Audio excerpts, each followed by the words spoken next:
Well, good morning, church, and thank you for joining us for our deep dive for 2023. First, I want to say I'm so appreciative of the hundreds and hundreds of people who every day watch these devotions and use this as something to challenge them in their daily walk with God. I know as staff, we take it seriously and we put time into it so that we can hopefully encourage you and challenge you as we walk together through our deep dive.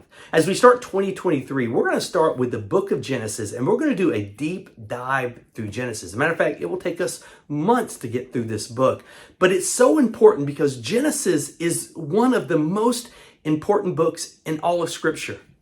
It's unlike any other book. As a matter of fact, it's quoted, alluded to really more than any book, and it is the underpinning theologically and the underpinning and the understanding of every other author who writes every book in Scripture.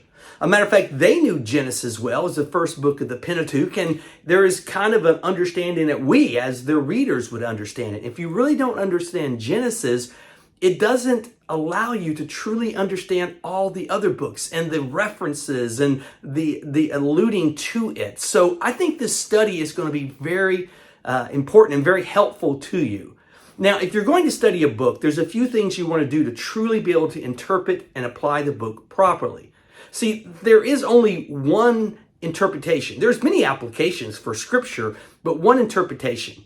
And to get that interpretation, you really need to know three things. You need to know who the author is, you need to know who the audience is, and the circumstances of its writing, the purpose, the reason for it. If we look at Genesis, we know the author is Moses, someone uniquely gifted to do this. Remember, Moses wasn't raised as an Israelite, but he is going to be raised by Pharaoh. He's going to be the adopted grandson of Pharaoh. And as that, he gets the education that would allow him to write the things down that he's writing. And that's so important. The average Israelite may not have the ability, but Moses did.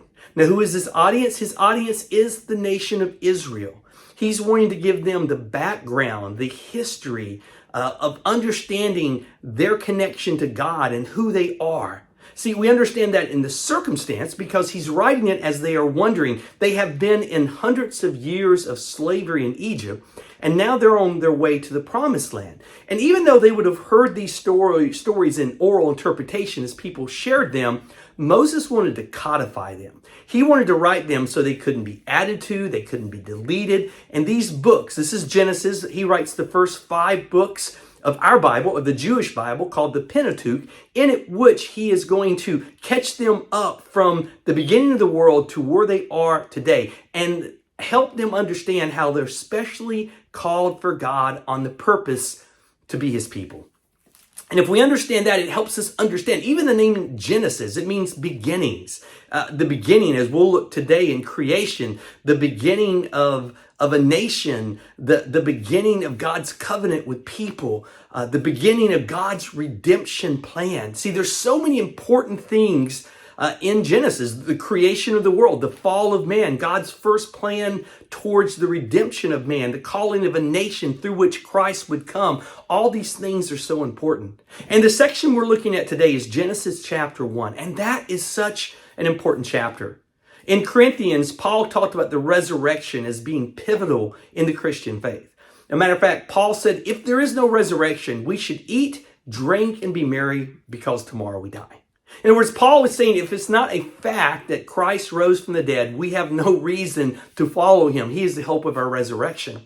Well, I would say in Genesis 1 is just as important because if there isn't a personal creation, if there isn't an involvement in which God created us, if we're just somehow evolved, somehow we won the lottery and billions of chances to be at the proper distance from the sun and the proper chemicals came together and the evolution of man over time, if there's no God, there is no eternity and there's no chance for us to know him and be connected with him forever. And so Moses wanted them to know about creation. And this is underpinned in everything else that we were personally created by God. And understanding that helps us understand even the apologetics, what's called the arguments for God. There is what's called a moral argument. See, the fact, if you look at in sociology across the world, you see certain rules always kept by different people. Such things as you don't steal, you don't kill, you don't take someone else's possessions, you don't abuse others. These certain rights that kind of hold up in society. And if we're just animals who evolved, you don't see those laws in nature. It's survival of the fittest. If you can take it, it's all right, do it. But we see that moral argument. We see the argument for design as we look at how perfectly this world is put together. And things like this don't happen in happenstance. They happen by design, which shows a designer. And so what we see in this is the first 6 days of creation, when God enters into time and brings into us really time and space and allows us as humans to be part of that. See, we are the crescendo of God's creation. Everything else he has created up to this point, and day 6, he's created so we can exist and we can enjoy what's there. Remember, he's creating a perfect world. He's creating perfect humans who can commune with him. And I want to read just in Genesis 1, verses 27 and 28. Again, day 6, after God has created everything else, the crescendo of his creation, it says, so God created man in his own image. In the image of God, he created him. Male and female, he created them. God blessed them and said to them, be fruitful and increase in number. Fill the earth and subdue it. Rule over the fish of the sea, the birds of the air, and over every living creature that moves on the ground. See, God has created man so he can enjoy it. It's been said the most loving thing God could do is create creatures that could know and love him forever. And God is committed to that as he creates mankind. And I think one of the evidences we see of God's creation is just look, if we think back 10,000 years to how ants lived, you realize they lived basically the same? 10,000 years. You look back to how beavers live or how bees live or how spiders live. Do you realize how many changes have happened because we are created in God's image? We're given creativity. We're given the ability to know, connect, to learn. Just think in the last 100 years, the things that we've invented, the things that we've taken care of, such as, again, transportation, the homes that we live in, the electricity that we have, all the things we have, the internet you're watching right now, these changes that keep happening. Why? Because God has made us unique apart from anything else. It's one of the evidences of God's creation of us. And guys, I want you to know you are special to God. Not special as a mass, but as an individual. See, one of the things Genesis gives us in the progressive revelation of God and knowing God, that is, as we get to know him, is that God is omnipresent, the ability to be at all places at all time. But what does that mean? That means God can be with you from your perspective like he is with no one else. In other words, I have God's undivided attention 24 hours a day. Isn't that amazing? See, when Christ died, he didn't die for the masses. He died for you. He died for me, that I could have a relationship with him that will allow me to be communing with God forever. Even though, as we're going to find out, spoiler alert, man blows the perfection. Guess what?